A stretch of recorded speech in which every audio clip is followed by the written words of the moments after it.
sampai ketemu lagi. Selamat berjumpa kembali dengan saya. Dan saya selalu ingin berbagi dengan Anda. Masih sama dengan tema-tema kemarin, yaitu tentang mengenal tipe kepribadian. Bedanya, kalau kemarin mengenal tipe kepribadian untuk pengembangan diri, kali ini mengenal tipe kepribadian untuk meningkatkan keterampilan hubungan dengan orang lain.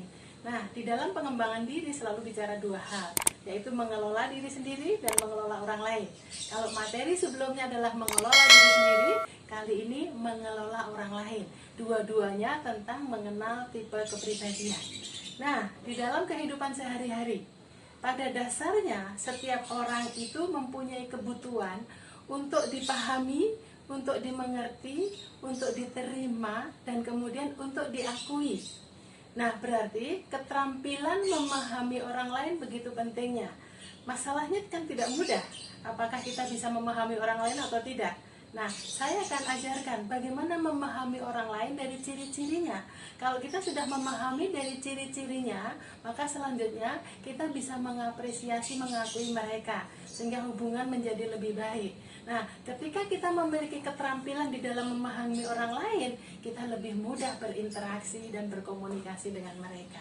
Nah, jadi hubungan dengan siapapun, dengan orang-orang di sekeliling kita akan menjadi lebih mudah dan lebih indah ketika kita mengenali tipe kepribadiannya. Nah, sekarang sebelum ataupun saat sedang melakukan interaksi dengan orang lain, mulai pahami kira-kira tipe kepribadiannya apa. Saya kemarin sudah menyampaikan 4 tipe kepribadian. Sekarang saya bahas lagi, tapi mungkin sederhana ya. Kalau materi sebelumnya dibahas detail, semuanya dibahas, tapi kali ini sekarang global saja. Anda bisa perhatikan di layar ya, di papan tabel ini ada 4 tipe kepribadian, yaitu koleris, sanguin, pragmatis, dan melankolis. Masing-masing punya ciri-ciri. Bagaimana memahami mereka sepintas? Apakah dia koleris atau sanguin atau yang lainnya?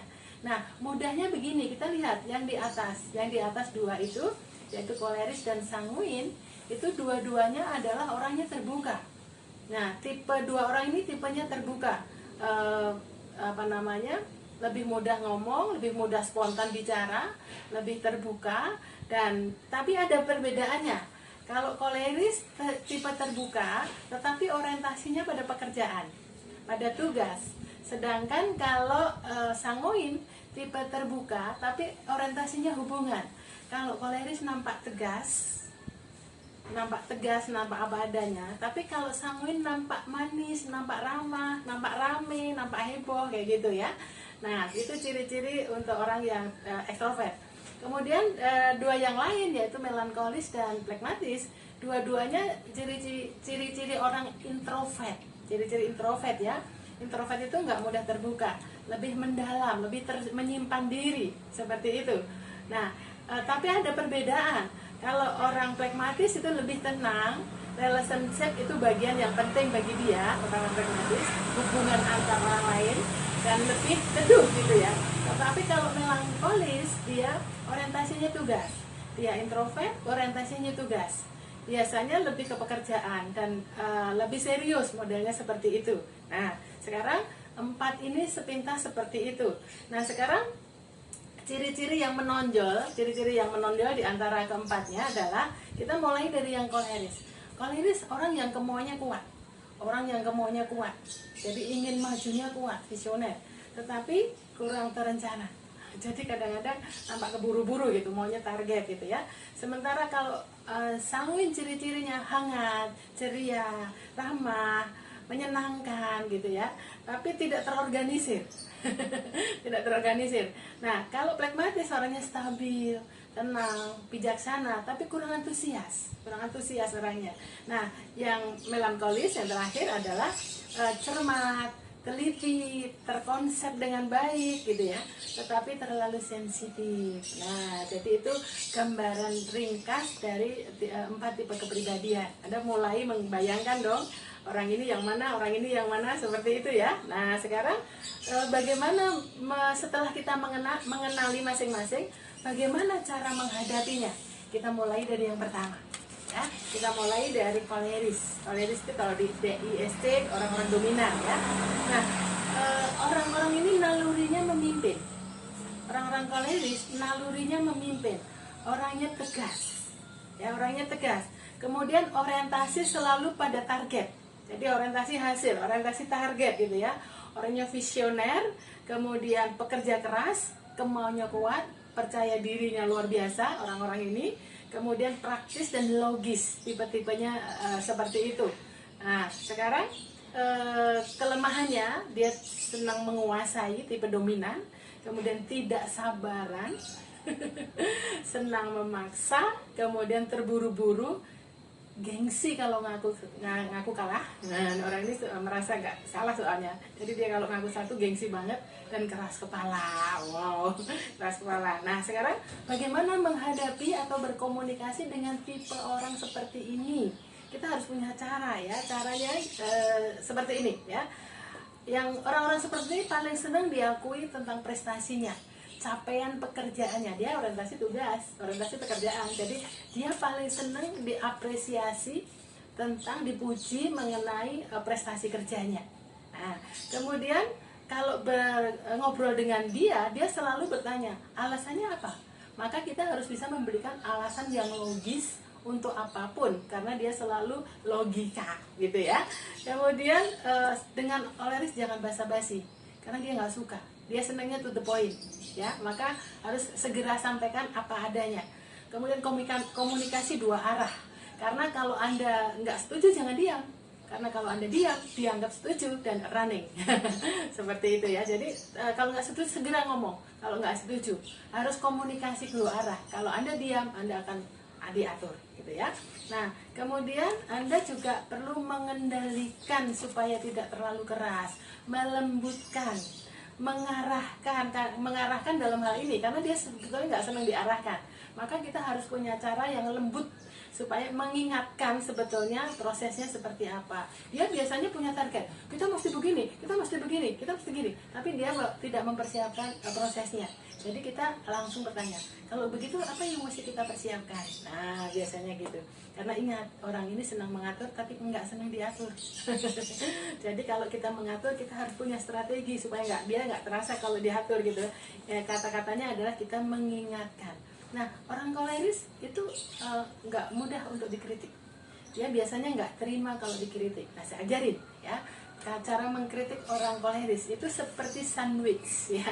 Ada kue, ada daging, ada kue. Artinya kritiklah orang koleris dan lapisi dengan dua pujian. Apresiasi dulu prestasinya, lalu Anda kasih masukan. Kalau kelihatannya suasananya kurang menyenangkan, langsung dipuji lagi. Nah, pasti aman. Pasti aman. Nah, itu cara aman untuk memberikan kritik pada koleris. Jadi jangan semata-mata Anda langsung kritik bla bla bla bla, pasti dia terima. Gitu ya. Nah, masuk berikutnya. Masuk pribadi sanguin. Sanguin atau influent, orangnya ceria, gembira, hangat, bersahabat, orangnya mudah akrab di mana-mana, sangat antusias, responsif, cepat, dia merespon dengan cepat, dan persuasif. Dia pandai membujuk, menyampaikan kata-kata yang orang lain mengikutinya, karena memang dia kuat di komunikasi. Tapi kelemahan orang ini adalah sulit untuk dia. Yang belum mengembangkan diri biasanya ngomongnya banyak sekali. Dia lebih senang didengarkan daripada mendengarkan. Dia nggak sabar mendengarkan terlalu lama, karena selalu pengen ngomong gitu ya. Dan orang sanguin biasanya kurang fokus dan kurang terorganisir. Kalau bicara ceplas-ceplos, tapi dia tidak ingin menyakiti. Hanya memang gaya bicaranya memang lugas. Orang sanguin orang yang sangat lugas, jadi dia nggak dipendam-pendam, dia ngomong. Tapi orang ini punya kelebihan, dirindukan banyak teman-temannya karena bikin suasana ramai. Jadi kalau Anda sudah tahu orang-orang ini, oh berarti dia sanguin gitu ya, ciri-cirinya. Nah, sekarang bagaimana menghadapi sanguin? Ya, kita mulai ya. Beri apresiasi terkait dengan dirinya atau komunitasnya. Karena dia orang yang paling senang diapresiasi. Kebutuhan dipuji orang sanguin lebih tinggi daripada yang lain. Nah, kalau memuji dia, pujilah dirinya atau pujilah tentang hubungannya dengan banyak orang. Biasanya dia senang, oh saya kenal ini, oh saya kenal ini. Nah modelnya begitu ya. Nah kemudian bantu dia mengorganisir idenya. Karena orang sangun itu idenya banyak, kreatif. Tapi kita harus membantu menatanya, ya, menatanya supaya menjadi karya yang indah. Jadi harus bersinergi dengan dia ya. Beri kesempatan untuk tampil, karena biasanya orang sanguin mempunyai kebutuhan tinggi untuk apresiasi diri, untuk eksistensi dirinya. Jadi dia butuh tampil gitu ya. Kemudian jangan berdebat pada saat dia marah, karena orang sanguin sebetulnya gampang marah tapi tidak pernah lama. Jadi kalau dia lebih marah, sebaiknya didiamkan saja. Sebentar dia udah pulih kembali. Karena sanguin sebetulnya pemaaf, nggak lama kalau marah. Nah itu ciri-cirinya ya. Kemudian kalau dia mulai nggak fokus, arahkan kembali kepada topik utama. Nah itu orang sanguin yang belum mengembangkan diri biasanya langsung kemana-mana gitu ya, ngobrolnya kemana-mana. Nah kalau dia belum mengembangkan diri biasanya begitu. Nah langsung kembalikan ke topik utama supaya tidak menyebar kemana-mana. Kemudian dia tipe orang yang senang dengan barang. Jadi dia paling senang dapat hadiah. Kalau dia dapat dia merasa ini sesuatu yang menyenangkan karena tanda diperhatikan. Nah dia seperti itu karena dia juga begitu. Nah itu orang-orang sanguin seperti itu ya. Pada dasarnya orang ini menyenangkan ya. Nah sekarang kita masuk ke orang yang ketiga, yaitu orang flekmatis. Flekmatis atau steadiness ya. Orang-orang ini ciri-cirinya adalah sabar, kemudian tenang, bijaksana, kalem gitu ya. Kemudian tapi kalau berbicara itu dalam, diplomatis ya, sangat diplomatis, bijaksana sekali, objektif, dan orang-orang ini membuat nyaman di sekelilingnya. Itu orang-orang pragmatis. Kelemahannya adalah suka menunda-nunda pekerjaan. Suka terlalu santai gitu ya, terlalu santai. Kemudian tipe ini kurang antusias, kurang greget seperti itu ya.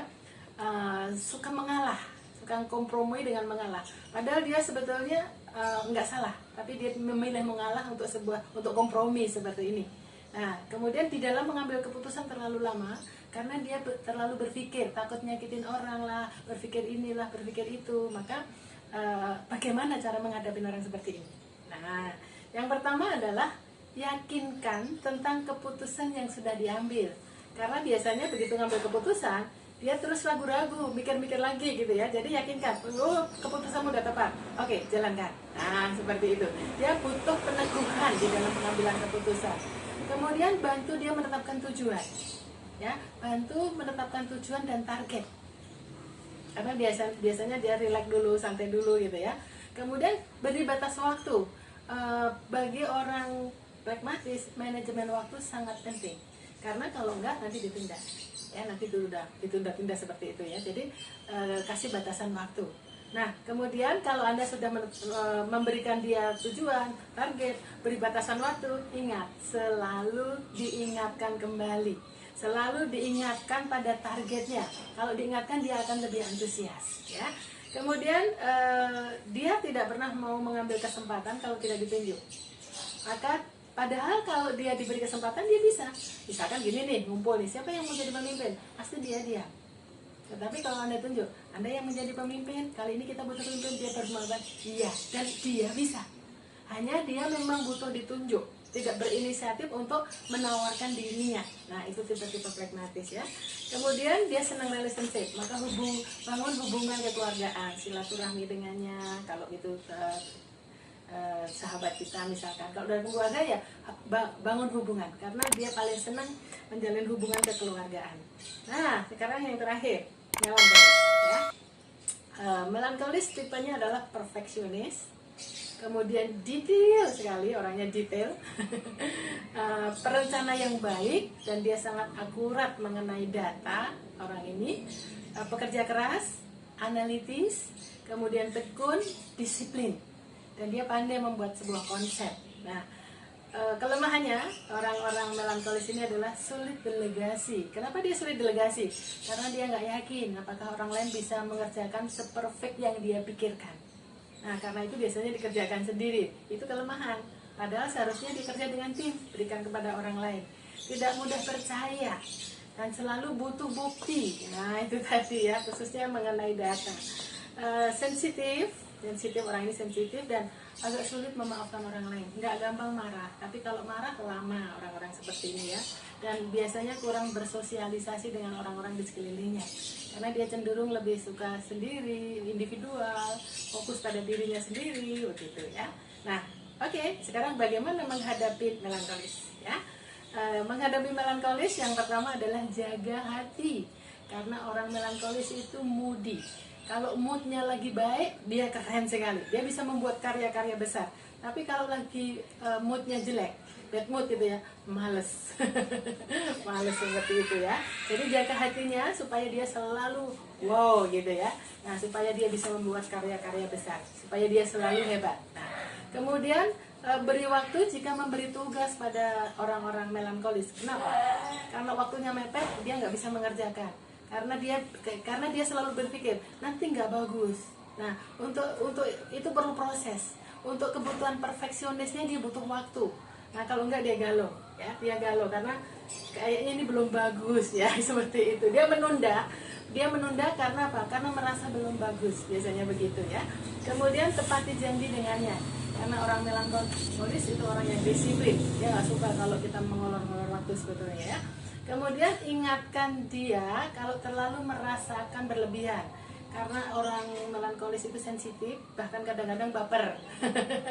Baper, jadi ingatkan, dia nggak usah dipikir deh, dia ngomong kayak gitu kan sebetulnya nggak sengaja, atau mungkin dia sendiri nggak mikir, jadi nggak usah dipikir, nggak usah berlebihan. Nah, kasih nasihat seperti itu ya. Ujilah dengan tulus, karena orang-orang melankolis adalah orang-orang yang tulus hatinya. Oke. Nah, beri semangat agar dia selalu optimis dan gembira menikmati kehidupan. Nah, itu tadi orang melankolis. Jadi semua sudah saya sampaikan. Dengan mengenali 4 tipe kepribadian ini, Anda akan lebih mudah menghadapi siapapun. Jangan lupa dipraktekkan ya.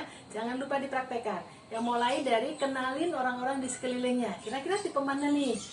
Pasangan kita tipe mana nih? Teman kita, anak kita misalkan, atau orang tua kita, tipe yang mana nih? Kalau sudah diperkirakan tipenya, kemudian gunakan tips bagaimana cara menghadapi satu persatu.